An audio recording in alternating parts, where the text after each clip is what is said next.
We have data now from the NIH. There was that 2018 Kevin Hall study that found that people on ultra-processed diets, when invited to consume ultra-processed foods ad libitum, meaning to satiety, all the food that they wanted, they ended up eating a 500 calorie per day surplus.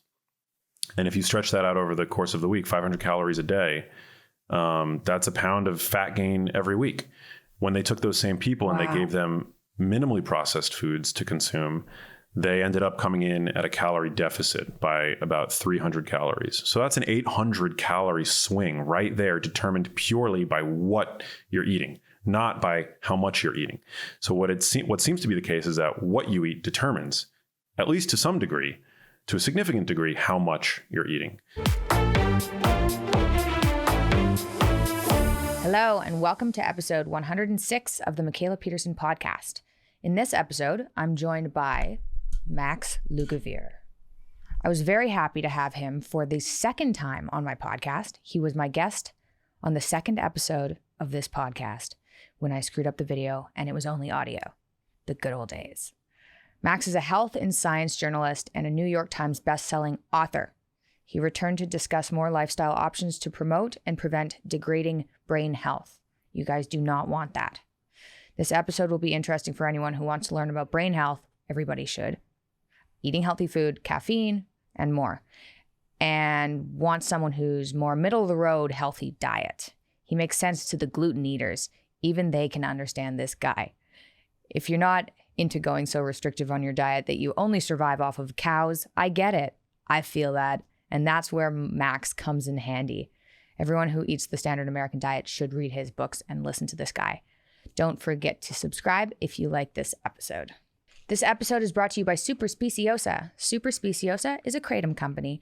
Kratom is a herb related to the coffee plant. The leaves or extracts from the leaves, like in this bag, have been used as a stimulant and a sedative. It works on opiate receptors in the brain, so it's been used to treat chronic pain, digestive ailments, and aid in withdrawal from opiate dependency.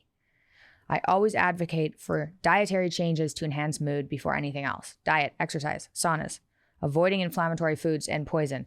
But if you're still having trouble and you've already tried Super Speciosa's CBD tincture, they've got high quality CBD products as well, and you felt like it isn't quite what you're looking for, or even if you like their CBD but you want to try something else just for fun maybe, or for health, whatever, kratom might be for you. Kratom's great for energy support. Some people will use it as a substitute for coffee or as a pre-workout to get amped up. Some people use it to manage stress, to help them relax. Super Speciosa has different strains. Some help you relax, some give you energy. The most important part of this company is Super Speciosa's kratom is reliable, third-party lab tested and approved under the American Kratom Association's Quality Standards Program. Only natural kratom, no other ingredients. Remember, this works on opiate receptors, so it can cause dependence if you overdo it. So do your research, Google everything you take, be super paranoid, know your shit. I do. I've been someone who's come off of opiates multiple times from surgeries, and I wish I'd known about something like kratom during those lovely periods of time. If you want to try some, you can get 20% off if you go to getsuperleaf.com/MP and enter code MP for 20% off. That's getsuperleaf.com/MP, promo code MP for 20% off. Enjoy the rest of this episode.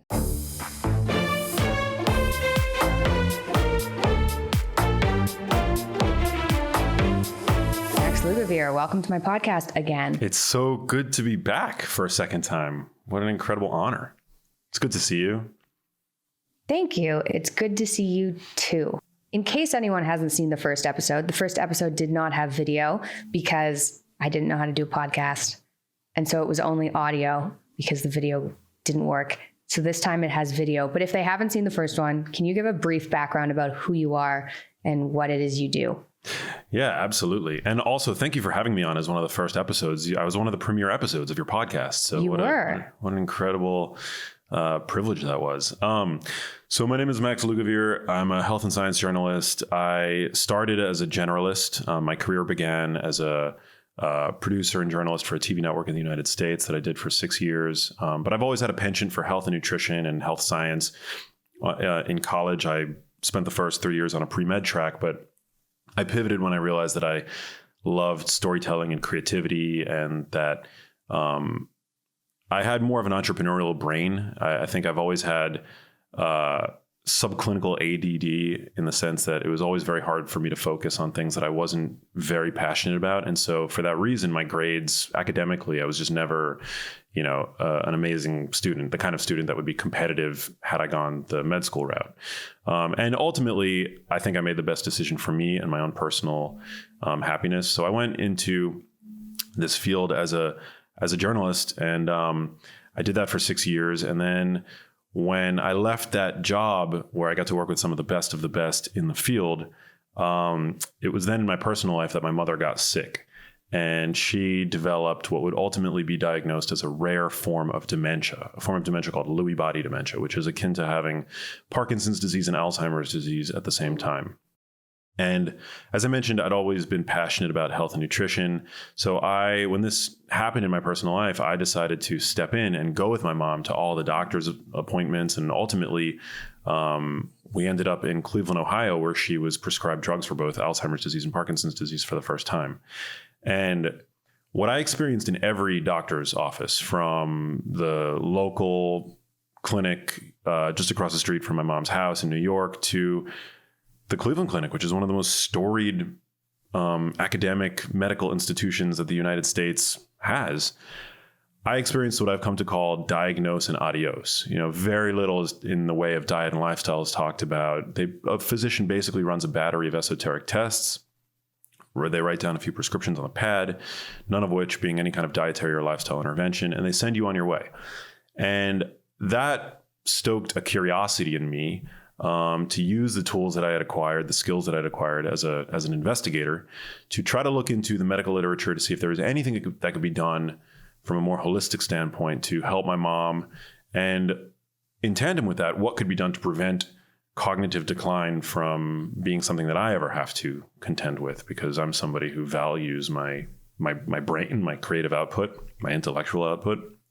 And so I just began to dive in, and I came at it from a place of, again, curiosity. I knew nothing at the time, although I had a foundational passion for nutrition. And, as a journalist, you're trained not as rigorously as a scientist, but you know how to identify what is a credible source versus what is not a credible source. And I'd been sort of plugged into fitness circles and the like for many, many years at that point. So I just began to look further, and I read as much as I could find on PubMed. I started, I read every book that I could find. I started watching TED Talks. I left no stone unturned. And then ultimately I decided that I realized that I was able to use my media credentials, my status as a quasi-public figure, to reach out to scientists and researchers.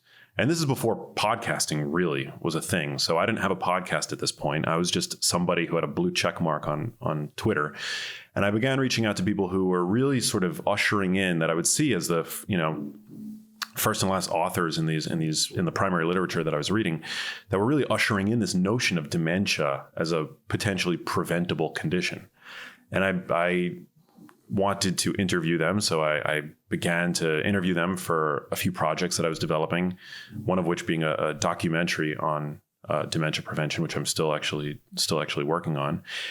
And that ultimately led to a number of really incredible opportunities where I've become collaborators with some of these researchers. I've been able to publish literature, peer-reviewed academic literature. So I'm an author. I've written books for the lay public, Genius Foods and The Genius Life, but I've also been able to co-author a chapter in a textbook that clinicians use. Oh, wow. It's been really quite incredible. I've been able to lecture at the New York Academy of Sciences. And so I never misrepresent myself. I'm not a medical doctor. I'm just incredibly passionate about something that's become very personal to me. And I think I have, a bit of an aptitude for this, for understanding and for communicating science. And I always remain sort of open to challenging my own assumptions and beliefs about health and nutrition and the like. So it's, again, led to a number of incredible opportunities, but really my passion is helping people of all ages, but particularly younger people, live and eat in a way that optimizes their brain health and helps them minimize risk for the kinds of chronic, non-communicable diseases that we know are just ravaging society these days, and making people sick and shortening people's lifespans. And part of that has to do with myth busting and helping people separate fact from fiction. But I host a podcast called The Genius Life. And yeah, my 2 books are out, Genius Foods and The Genius Life. And that's actually how we connected. I remember hearing about your story, and I sent you my first book, Genius Foods. Genius Foods, yes. Yeah, and it was... I was like, this could have helped me years ago. But by that time, I was already on the carnivore train. Or it might have been... Yeah, I was. I was like just newly on the carnivore train. You are the guy that I direct people to if they're like, you know, I'm pretty healthy, but I don't want to get chronically ill later. Are there things I could do now? And I'm like, you should read Genius Foods, because that would convince anybody that simple changes that really aren't that hard to implement can really reduce pain and suffering later. And I think young people who are healthy or who haven't experienced a family member's ill health or their own ill health totally disregard their diet. They're like, whatever, I can eat anything, doesn't matter. I'll deal with me being sick later. And it was like, you don't know what being chronically ill is like. You don't want to deal with that. You want to spend a good portion of your time making sure you do not have to deal with that, because it's horrible. Yeah, trying to change chronic illness feels like trying to move a cruise ship with your hands.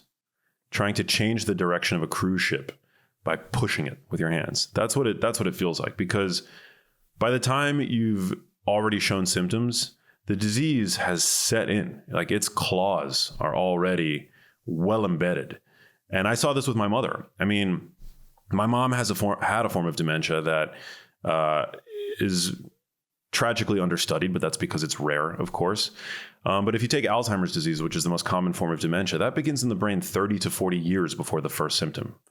This is fact. And Parkinson's disease, which had overlapping features with my mom's condition, that's another one of these conditions where by the time you show up to the neurologist with your first symptom, half of the dopaminergic neurons in the substantia nigra portion of the brain, where neurons involved in movement die in Parkinson's disease, half of them are already dead by the time you show up with your first symptom. And that shouldn't be that shocking to consider, because it's the same story for chronic cardiovascular disease, for cancer, for type 2 diabetes. I mean, these conditions take years to manifest. And so to me, rather than live in fear, I think that's an incredibly empowering side of the story, that we have agency, we have say when it comes to our health destiny. And unfortunately, you know, like when I started going to those neurologist's office with my mom, thankfully I had the insight that now for the first time, because I had no prior family history of any kind of neurodegenerative disease. Like, I thought Alzheimer's disease and Parkinson's disease were something that only really old people got. My mom was not old at the time. So thankfully I had the insight to realize that now for the first time, I actually had a risk factor for both of these. I could develop exactly what it is that my mom developed, because my mom has that condition. And so it became clear to me that this is something that younger people needed to be talking about. And so I kind of took it upon myself to get the message out there, knowing that I wasn't a medical doctor, but that I had the ability and the desire to communicate science in a way that was balanced and responsible and could ultimately make a difference for people. I don't know why some people, my audience already knows that I'm extremely biased, and if somebody is a medical doctor, I assume that they've been taught something wrong for a really long time. So they're going to be even harder to convince about whatever you're trying to talk to them about. But for nutrition and actually being able to read literature, that's not even necessarily something you'd go to a doctor for, because they don't do nutrition specifically. No. So... yeah, they get an afternoon of nutrition training. They get very little training when it comes to exercise, and the power that exercise is medicine, right? But they're not taught that. And at the end of the day, I think it's important for people to realize that there are some incredible doctors out there, so I can't deny that. But there also are some really bad doctors. There are a lot of really bad doctors. Doctors are human, for one, and also medical doctors, at least in this country, they're not scientists. They're technicians. They're like trained to operate according to script, and if they veer from that script, then they run the risk of a malpractice suit. So, what doctor is going to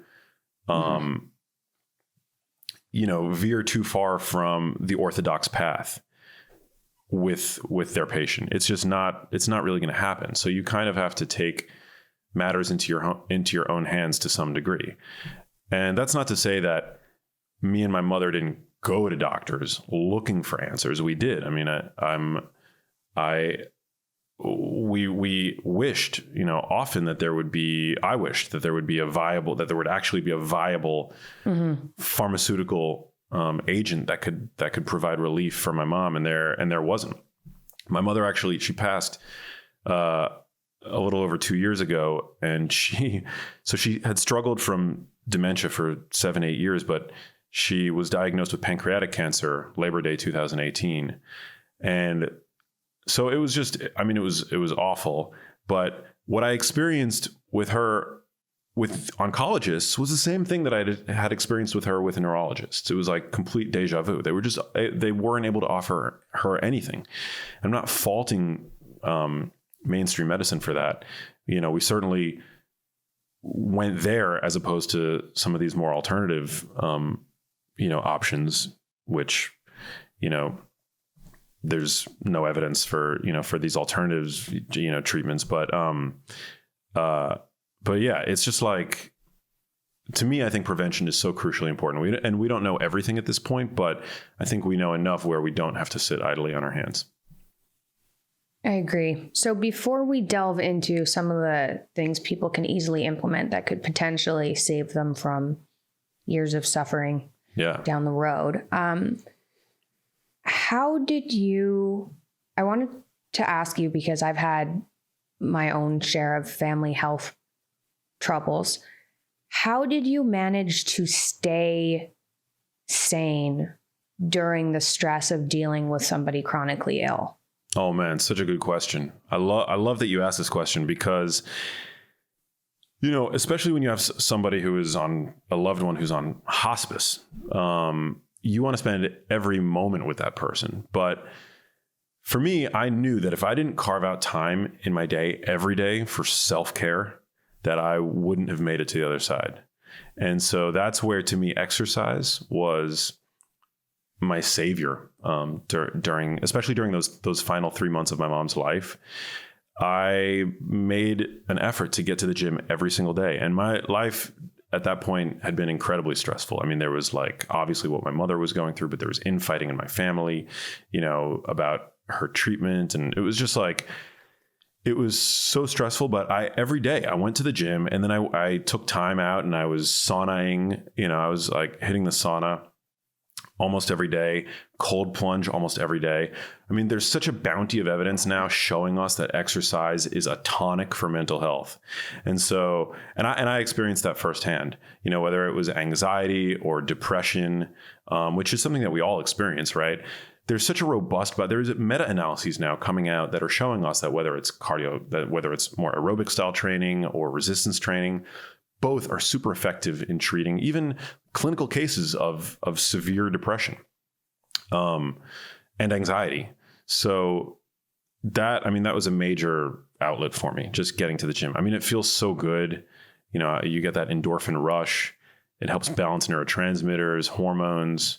You're boosting BDNF in the brain, so you're keeping your brain plastic and agile all the while.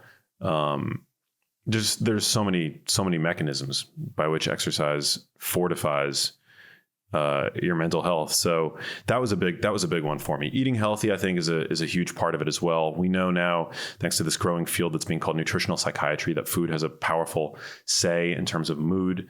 My diet was already quite good. Pretty privileged in the sense that, I had this foundation of nutritional knowledge. So unlike most Americans whose diets are 60% ultra processed foods, mine tend to be more whole foods. And so we know that when people with severe depression make the switch from an ultra processed foods diet to a diet that's more whole foods, more Mediterranean style, that seems to help with mood. So for me, that was just like a foundational thing. I don't know if changing if my diet was certainly supporting everything that I was doing in the gym and the like, but it's self-care. It's really self-care. You've got to make time for it. For any caregivers listening, anybody who's doing anything stressful, I mean, don't start to judge yourself or your situation until you've had a workout and then reassess. The other day I woke up and, I still have bouts where I wake up sad about what transpired, and I felt gloomy. I had no motivation to even get to the gym, but I forced myself to go to the gym, and everything cleared up and it felt amazing. So yeah, exercise really, when it comes to mental health and weathering the storm, so to speak, exercise it's profound. This episode is sponsored by Carnivore Crisps because it's about health and I love them, and Carnivore Crisps rock. If you're on Instagram, you've definitely seen me post about them. I can't get enough of their beef, ribeye, brisket. So good. Carnivore Crisps give you an all-natural and delicious alternative to snacking. This isn't even snacking. You could survive off of these. I do. Dad basically does. Most so-called health snacks come loaded with preservatives and artificial ingredients. That's not a problem with Carnivore Crisps. They're only made with beef and salt, or chicken and salt, or pork and salt. They're like Tostitos in levels of tastiness. You can snack the way nature intended, with the only snack that truly helps you reach your peak performance: meat. Add some crisps to your regimen and experience the difference. Made with real meat and real salt. Real salt. If you guys know real salt, they're cool too. Carnivore Diet approved, Lion Diet approved, Mikhaila approved. Do yourself a favor. Give yourself a better and healthier snack. This is what they look like. They're like really thin, like Tostitos. And crunchy like Tostitos. So crunchy. CarnivoreCrisps.com, code MP for 10% off. CarnivoreCrisps.com, code MP. I should also mention real quick, they make little dog treats that are also just meat and salt and water, because dogs shouldn't eat other things that are also really good. Look how cute they are, beef burgers. Okay, back to the episode. I need to be more disciplined with that. I've got there's some seriously stressful things going on. And it's like when you first get hit with that load of stress, I'm just first I'm full of adrenaline, right? For an extended period of time. But when that wears off, I'm just tired. And and then I know that exercise would help, but I'm so tired. But the cold plunge is pretty easily implementable. It's you can be pretty lazy and still manage to do a cold plunge. Yeah, it's painful. I think anytime you get out of your comfort zone, good things happen. And getting into a cold plunge, it's rarely easy to do. I mean, it's difficult to do, but the benefits are profound. I mean, there's a researcher, Charles Raison, I believe he's studying cold exposure and mood. There have been a number of case reports published on PubMed where winter swimming, seems to offer reprieve from even the most severe depression. So I'm not saying to circumvent pharmaceuticals if that's what you need. I would never place a stigma on pharmaceutical intervention, but but I think you should always. They fucked me up, guys. I placed the stigma there. Well, I wouldn't. Me up for years. Yeah. Anyway. Yeah, I'm not endorsing them, but I'm saying, but meta-analyses tend to show that. Well, we know that antidepressant drugs are very much overprescribed, and that for people with mild to moderate depression, they're no more effective than placebo, and exercise is just as effective, if not more so. But they are effective for people with severe depression. It seems to be the case, and so till they try and get off of them. Oh yeah, well, my mom was on fucking luck there. my mom had been on sertraline for many years. And we tried to get, which is Zoloft, and we tried to get her off of that, and we realized what a nightmare that is to come off of. Yeah. I don't think I would have made it off mine. So I was on Cipralex, and so that's an SSRI, and I was at a pretty high dose through developmental years. And when my depression went away, when I went low carb, it went away while I was on them. And I was like, well, don't need this anymore. And kind of stopped taking them over a period of 2 weeks because I literally didn't know that you could have antidepressant withdrawal. And the reason I ended up on the 0 carb diet, now looking back, I know this, I didn't at the time. The reason I ended up on it was because my brain was in such a state of constant panic from stopping those antidepressants that I was getting SSRI withdrawal from tiny little amounts of carbs. So like light, heat, sound, and then carbs. It's gone now. I don't have antidepressants withdrawal anymore. And so I don't get those mood dips when I have carbs anymore. Thank God. But I'm not very happy with that experience, especially considering I didn't know what was going on for like 2.5 years. Yeah, I just think that diet and lifestyle should always be the first line of defense. So like, work with that and see where you are. Then see where you are. Exactly. Yeah. Okay. So for things people could change, if you're your average Joe, you're on a standard American diet, you're getting a slump in the afternoon, maybe have some COVID weight. Like, what are some easy things people could change to improve their lives?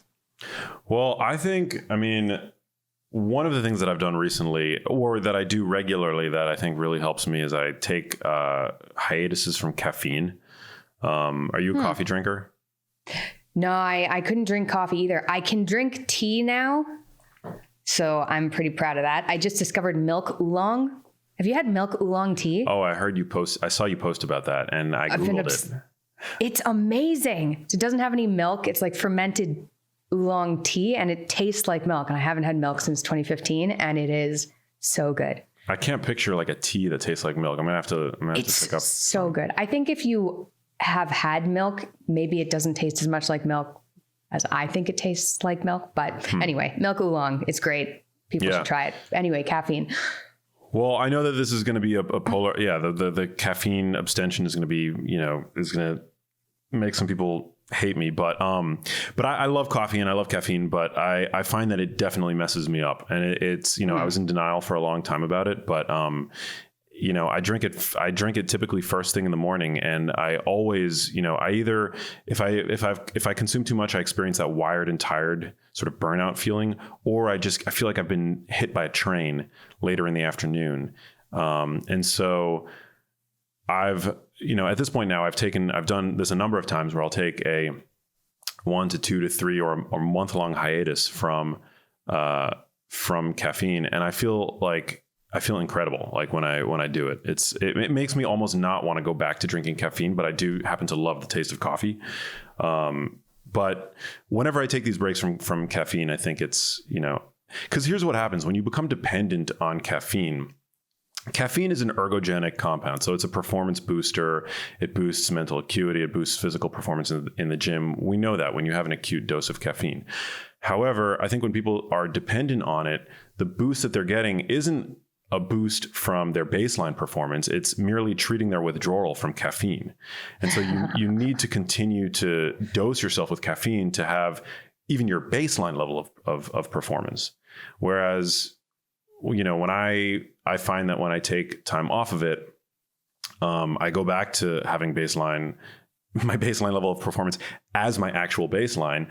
And then whenever I bring caffeine back in at the minimal effective dose, I'm actually able to have superior performance to my baseline. So I think the key is to just not become dependent on it and to cycle caffeine, which people do with other supplements in the fitness space. But so I think that's a big thing for me, at least currently. So currently I'm off caffeine. I'm sipping some lion's mane in a cup. But yeah. And then we could talk about diet, we could talk about lifestyle. I'm really, I think you and I share an affinity for animal-based products. I'm big on quality meat, fish, eggs, things like that. Really supportive, in my view, of brain health. The strongest body of evidence supports fish. You can't deny that fish is medicine when it comes to the brain. But I think that red meat is as well, and eggs. Eggs. Wonderful source of choline, which is the precursor to acetylcholine, which is an important neurotransmitter for learning and memory. About 10% of the population consumes the adequate intake for choline, which is shocking. And there also happens to be a risk reduction for people for the highest tier of choline consumers.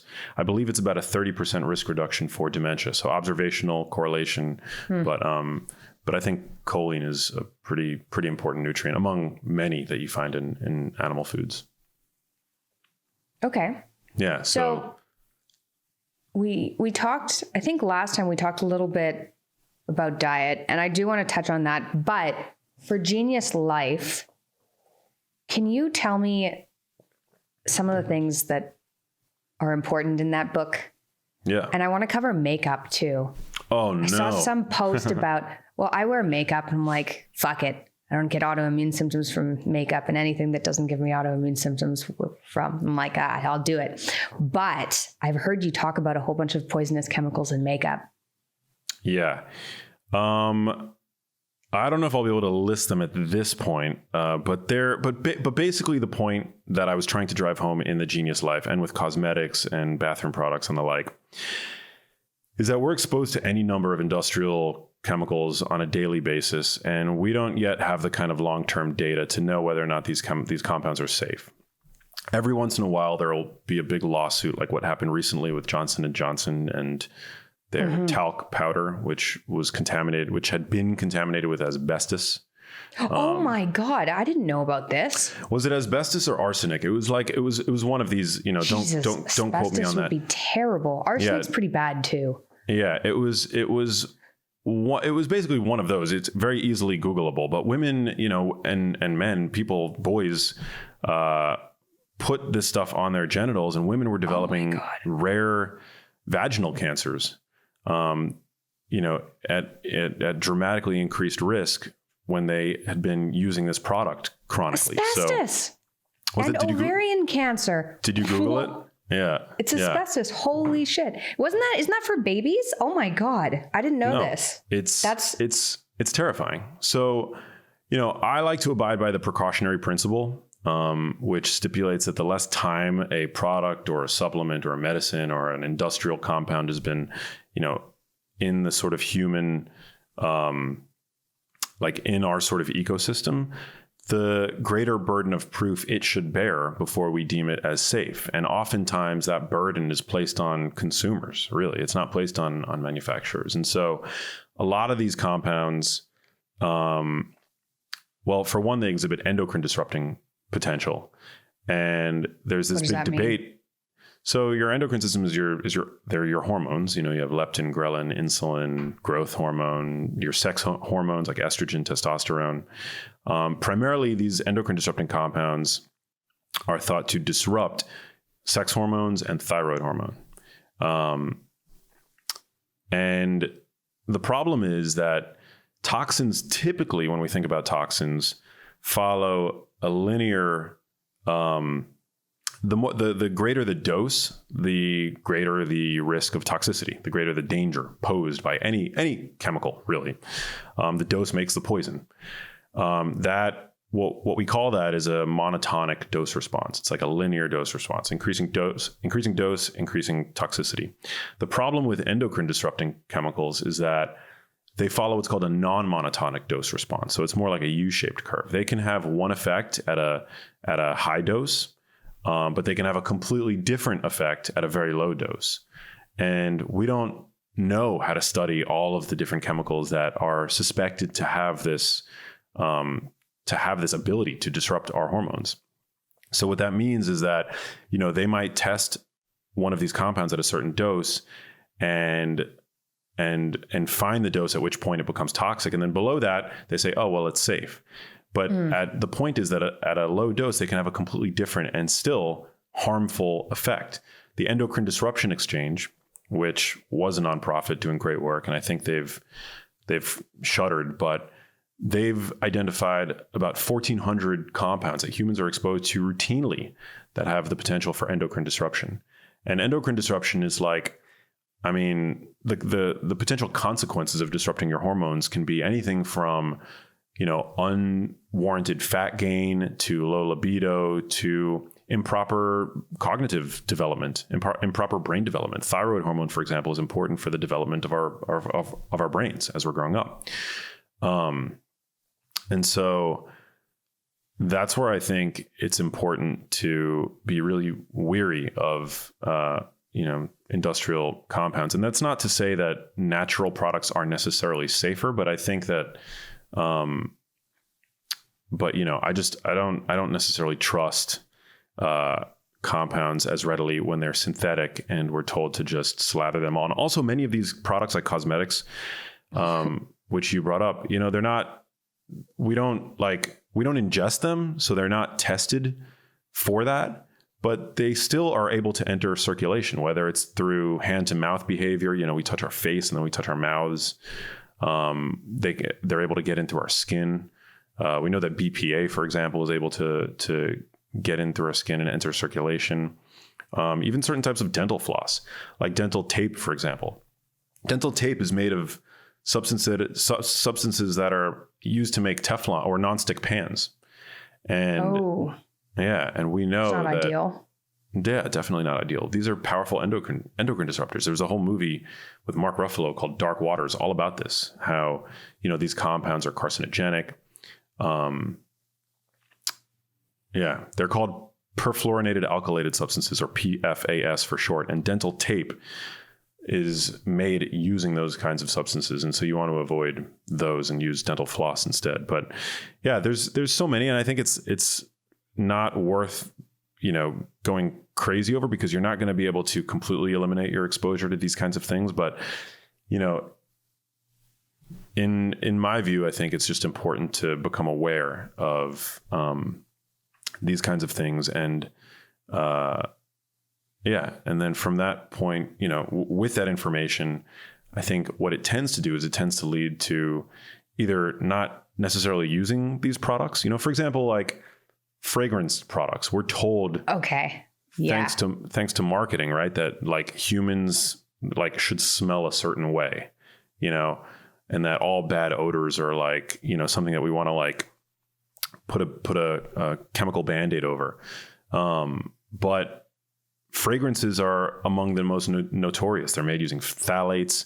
The term fragrance on a cosmetic label could be an umbrella which hides hundreds of chemicals under that singular term. So I think the best course of action is just to sort of minimize our exposure to these and to opt for natural food-based sources that, something that you might consume would be something that I would, use on my face, or to brush my teeth with, or, to wash myself with.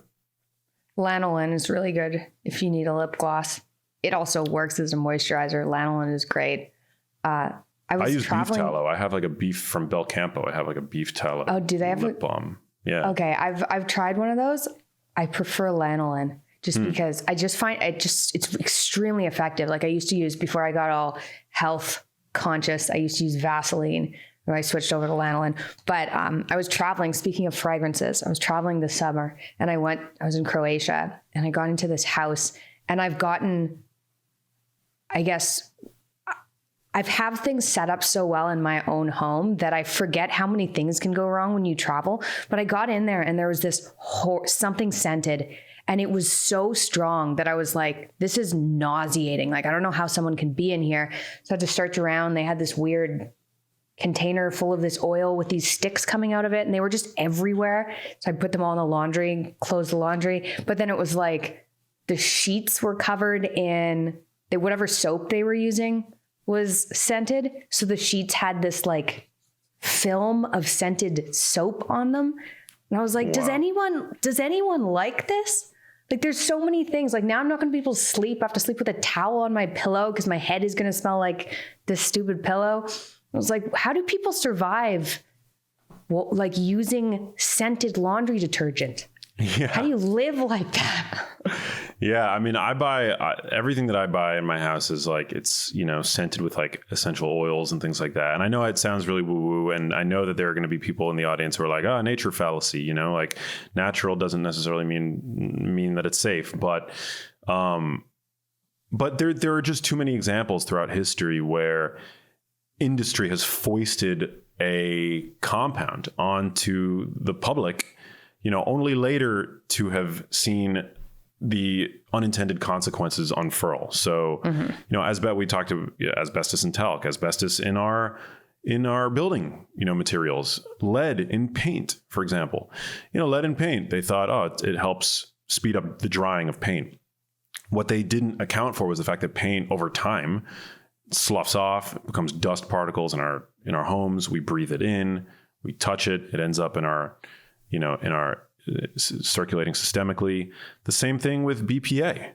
Bisphenol A is a well-known endocrine disruptor. It's been known for 100 years at this point that it's a xenoestrogen.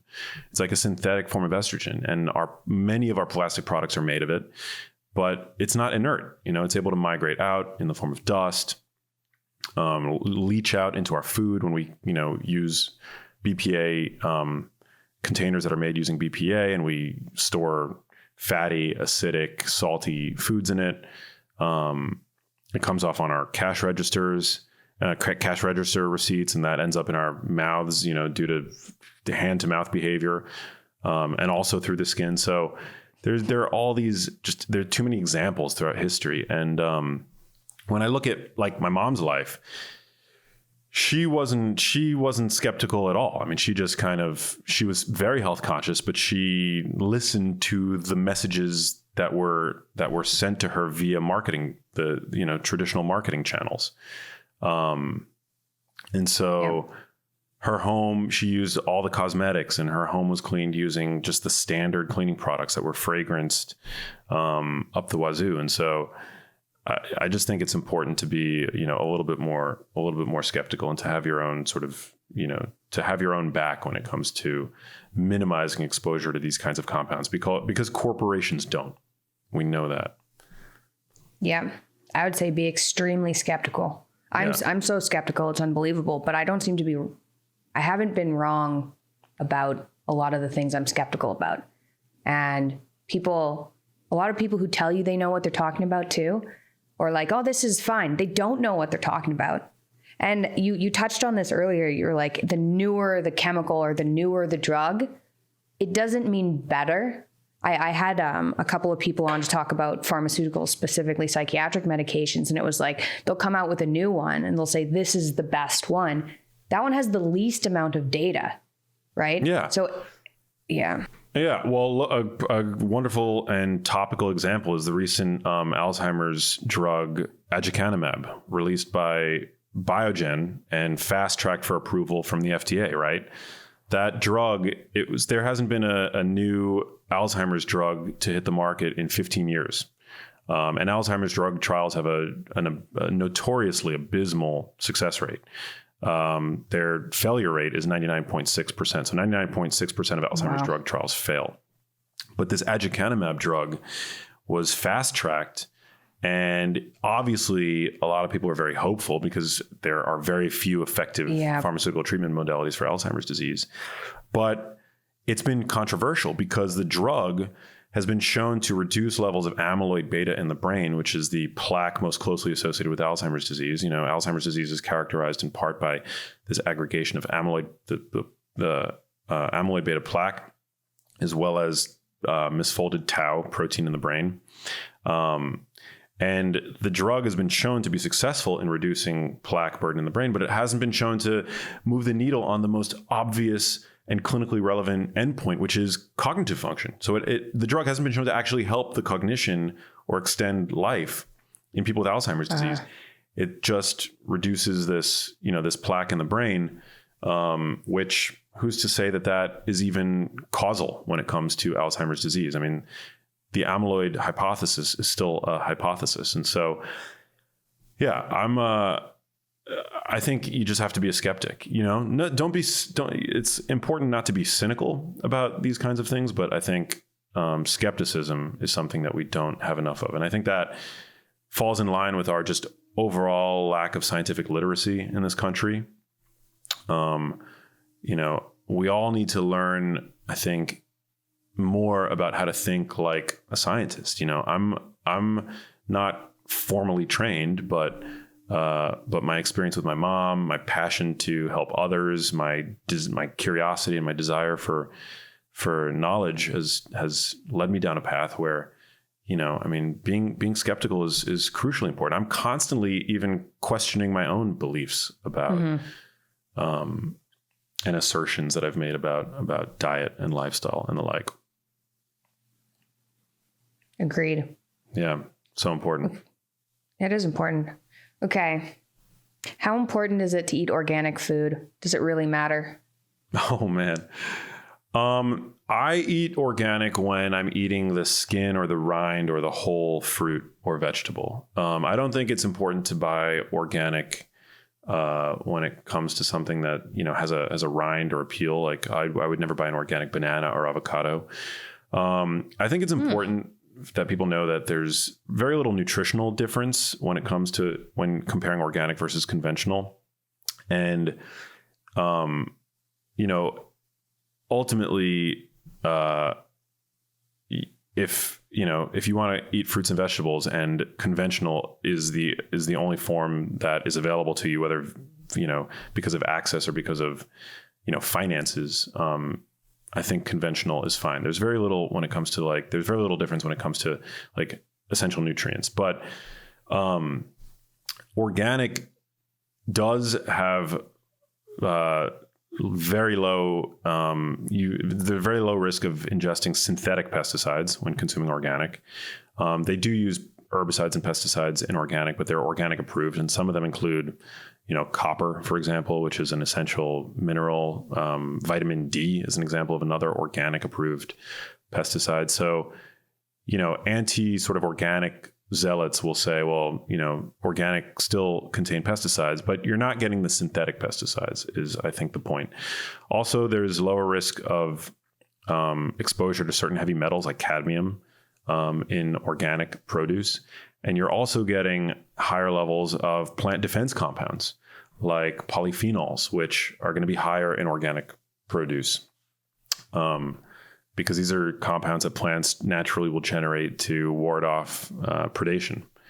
And so you're getting more in organic, you're getting less in conventionally raised produce. It's, it's kind of splitting hairs, I think, for somebody on a limited budget. I think that there's a lot of people in the wellness world project this image of perfection, that if you can't eat organic all the time, then somehow you're not, you're a moral failure. I don't think that that's necessarily the case. But I definitely try to eat organic when it comes to dark leafy greens, when it comes to berries, things like that. Another completely anecdotal data point, my mother is somebody who never believed in organic. She just didn't believe in it. Whether it was her trying to save money or whatever, she ate conventionally grown produce her whole life. So, again, not saying to draw any conclusions from that, but I'm sort of in a place where I want to examine every aspect of her life and kind of go in the opposite direction because her health was so tragic. So yeah, those are my feelings on organic. How important is it to eat unprocessed foods? I think that's crucially important. I mean, we love to argue in this space about animal-based versus plant-based, low carb versus low fat. I think the key determinant of successful aging is really going to be the degree of processing that the bulk of the foods that you consume undergo. If you're your standard sort of your average American consuming 60% ultra processed foods. What does that mean? Ultra processed? What does that look like? So I mean, there's like a spectrum of processing that a food can undergo. So if you look at like a piece of steak, that's meat that has been processed, right? You've cooked it. You've basically outsourced some degree of digestion to make the steak more palatable, easier to break down. Same goes for vegetables. When we cook vegetables, we're processing. When we're cutting things, with a knife and fork, we're processing them to some degree. Ultra processing is when, for example, you take grain flour and you just, put it through these myriad processes that make it so easily digestible that even though it's not overt sugar, it's not sugar necessarily. It basically is no different to your body. It becomes so rapidly broken down and absorbed at the top of your small intestine. Ultra processing also occurs to fats. So like grain and seed oils, like canola oil, corn oil, soybean oil. I'm very skeptical of those. I try to, avoid consuming any of those oils because the processing damages those fats that are very delicate because of their preponderance of polyunsaturated fatty acids. And we know that one step in the production process, deodorization, actually creates a small but significant amount of trans fats in those oils. And we know that there's no safe level of trans fat consumption at this point. So it's all those packaged processed foods that you see, lining your supermarket shelves, like through the aisles, which is where the ultra processed foods tend to be. They're the chips, they're the commercial cereals, commercial breads, pizzas, pastas. They're made with machinery. And so it basically outsources a degree of, it takes very little effort for your body to assimilate. There's probably a relationship between the degree of processing and the speed at which we were able to consume these foods. So I think that speed in and of itself is potentially one of the problems with the food. Like they're very easy to chew. Ultra processed foods, they don't require any sort of jaw vigor to chew and break down. Our bodies begin to assimilate them almost immediately. That flood of sugar, if we're talking about refined grain products, hit the bloodstream super rapidly, leads to a huge flood of insulin. And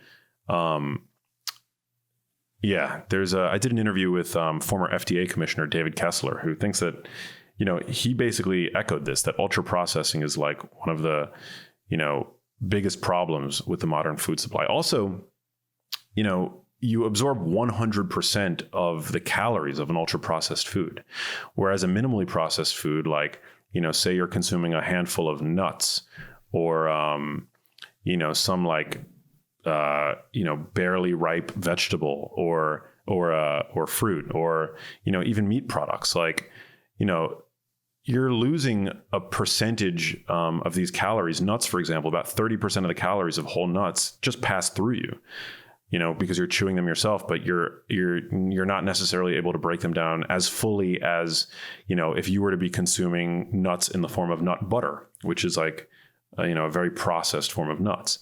So I think that there are all these sort of issues when it comes to ultra processing. Also nutrient depletion. I mean, that's a whole other thing. When you look at the packaged processed foods in our supermarkets, so often they're fortified with synthetic vitamins and minerals because the processing of these foods depletes them of nutrition. That's one of the reasons why 90% of Americans are deficient in at least one essential nutrient. So I would say that, when looking at the world's blue zones, they're,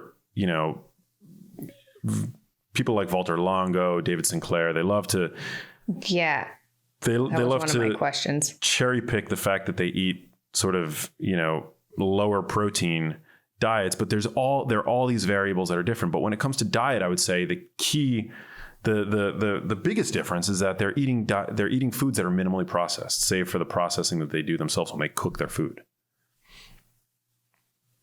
One of my questions was, what about this link between red meat consumption and not living very long?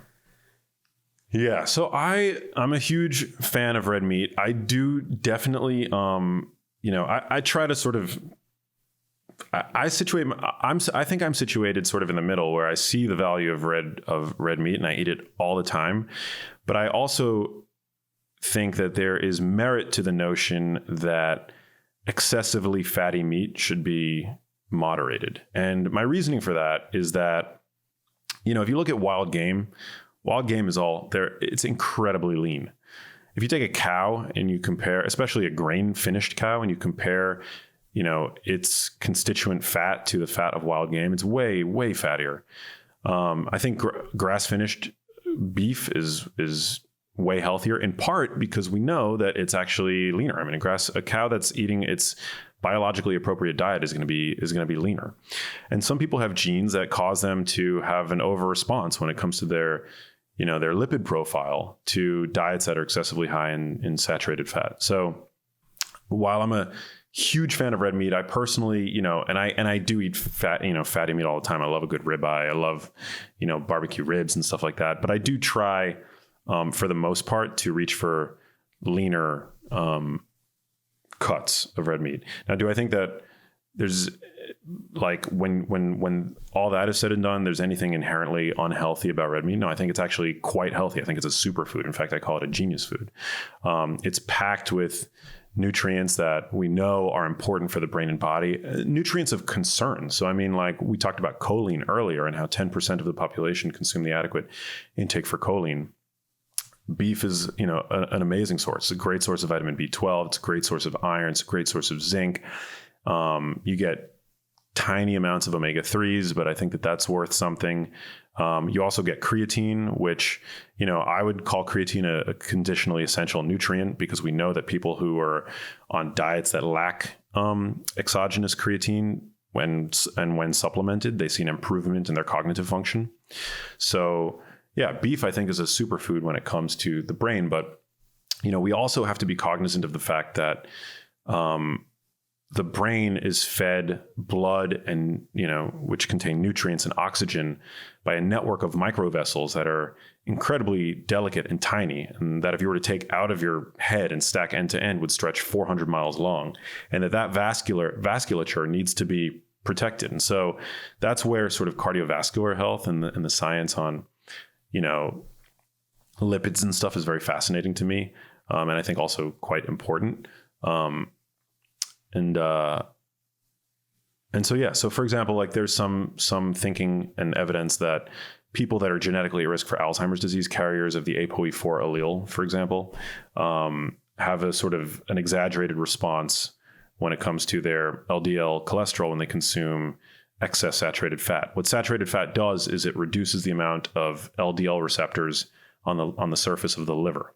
So what that can do is it can cause LDL, basically, these lipoproteins that circulate cholesterol and triglycerides through your blood to build up in the blood. And I don't think that that's a positive scenario. And so I think it's ultimately about balance. Do I think that there's anything potentially harmful about high protein diets? No, I think that protein is crucially important, especially as you get older. There's evidence that people over 65 live longer and have lower risk of cancer when they consume more protein. We know that people in their elder years experience anabolic resistance, protein resistance. So I think protein is incredibly important, and meat, animal products are pristine sources of protein, among the highest quality that we have access to. So I'm a huge fan of red meat. How do you feel about people who say it doesn't matter what you eat, it just matters how much, and you should just be looking at calories? Yeah, I love this question. Well, I disagree 100%, because I think, we all know that you can eat a diet of Twinkies, and as long as you're in a calorie deficit, you'll lose weight, right? But what kind of weight are you going to be losing? So right off the bat, we know that we want to optimize for protein so as to minimize muscle protein breakdown, right? So that's one stipulation. We also know that the body has a requirement for certain micronutrients, and we know that many of these nutrients, especially nutrients that are supportive of optimal brain and mental health, are nutrients of concern. And so you can't just eat anything and you can perhaps eat anything and lose weight, but are you losing the right weight, and are you going to feel good and be healthy in the process? And so I'm not one of these like obsessive fitness guys who thinks that it's all about, what the scale says or how you look in the mirror. To me, it's about living a long time healthily, optimizing for lifespan, optimizing for health span, and looking good and being strong in the process, which are completely related to living long and healthily, right? Like feeling good, feeling strong, vigorous, robust. So I disagree with that statement. I do agree, though, that that for somebody who is very overweight, ultimately finding the diet that's going to be most sustainable for them is really the key determining factor. And you can lose weight and shift and recompose your body with a number of different diets: low fat diet, low carb diet, full on ketogenic diet. You could do it with a vegan diet. Ultimately, I think the key determinant of success is what you're going to actually be able to sustain. And so that's where I think I'm a little bit less dogmatic, but I think where I am a stickler is I'm big on food quality. And I think that it's going to make it a lot easier for you to embrace a diet that is minimally processed. We have data now from the NIH. There was that 2018 Kevin Hall study that found that people on ultra processed diets, when invited to consume ultra-processed foods ad libitum, meaning to satiety, all the food that they wanted, they ended up eating a 500 calorie per day surplus. And if you stretch that out over the course of the week, 500 calories a day, that's a pound of fat gain every week. When they took those same people and they gave them minimally processed foods to consume, they ended up coming in at a calorie deficit by about 300 calories. So that's an 800 calorie swing right there, determined purely by what you're eating, not by how much you're eating. So what seems to be the case is that what you eat determines, at least to some degree, to a significant degree, how much you're eating. And so if we focus on food quality, which obviously implies that we're going to be getting, more nutrients from those foods as well, higher quality nutrients as well, that basically will do the work for you. And I think because diet, sustaining a weight loss diet is so difficult for so many people, I think that's really that's the elephant in the room that a lot of these like CICO, calories in, calories out zealots aren't talking about. Calories in, calories out isn't a weight loss strategy. It's a mathematical truth, but people promote it almost as if it's as if it should be a weight loss strategy. And it's not. I think it's a major disservice to the public to put the focus on calories and not the behavioral effects of the foods that they're eating.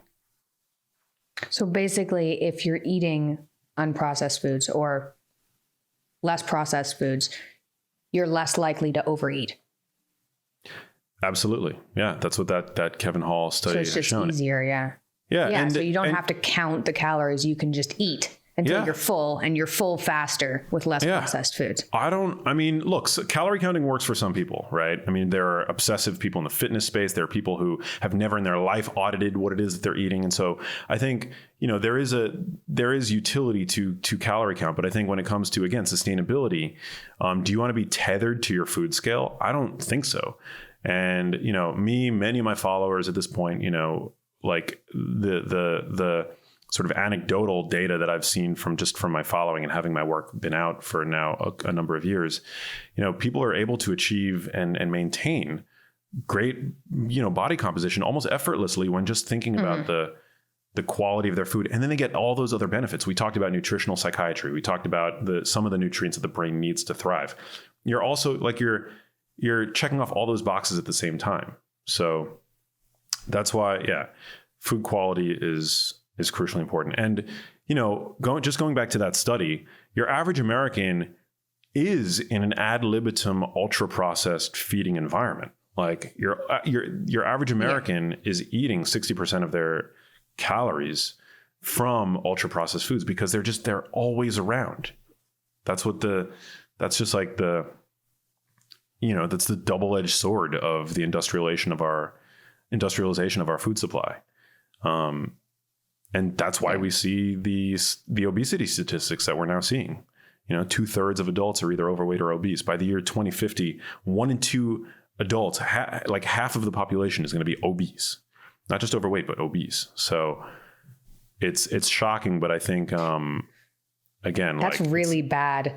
That's going to get really bad if things don't change. I feel like some of the people who are doing this calories in, calories out thing are like 30 or 25 and they've only ever been overweight by like 6 pounds. And they're like, yeah, well, I calorie count and, and I keep fit. But it's like, have you ever been 250 pounds and then you calorie counted your way to 100-pound weight loss? Or are you just telling other people to do that because you think sustaining your 6-pound weight loss was difficult?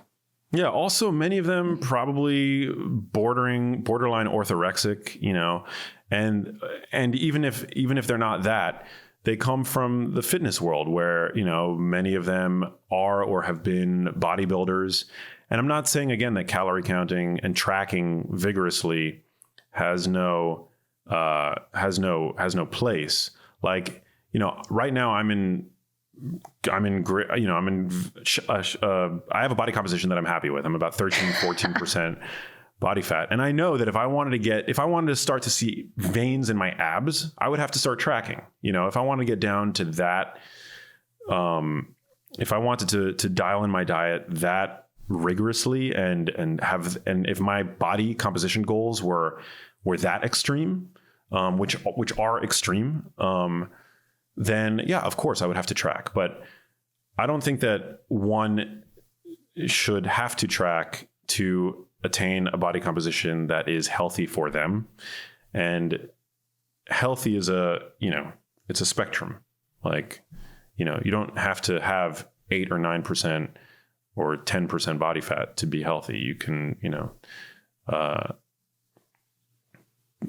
have some leeway there. And I don't think that calorie counting is the answer, but it may be for you, the listener. So, and if it works for you, keep doing it.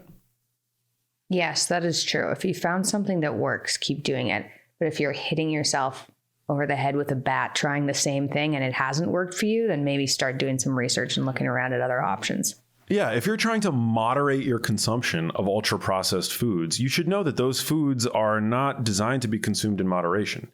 They're not designed to be consumed in moderation. And we know from, actual peer-reviewed scientific research that it's very hard to moderate our consumption of those foods. So, for somebody who's just hearing the age-old dogma to eat less and move more, if they take what it is that they're currently eating, again, 60% ultra processed foods, and then they just like cut their portions in half, that to me is a recipe for hunger and failure. I agree. Yeah. Okay, Max, is there anything else we should talk about? It's been an hour. I asked you a whole bunch of questions. People are hopefully filled with hope. Well, it's always great to see you, and you look radiant, and thank you. Yeah, always great to jam. I know we definitely agree more on what we than what we disagree on. I agree. I do tell people to go over to your Instagram. You have a great Instagram. Everybody listening, Max has a great Instagram for like you do a little bit of calling people out for, not people out, but ideas out for not being true. We've got the same general idea about processed foods and what it takes to be healthy. So it's an Instagram I would recommend checking out. Yeah, I try not to call people out. I don't think that it's productive. I think it creates it's a negative energy. And there are a lot of people in the fitness space that love, it's almost as if their whole careers are it gets clicks. Calling people out. Yeah. It gets very cliquey. There's a lot of tribalism, but for me, I try not to pay attention too much to what anybody else is doing. I just stay focused on what I believe to be true based on the data that I've seen. And really helping people. That's what it's about for me.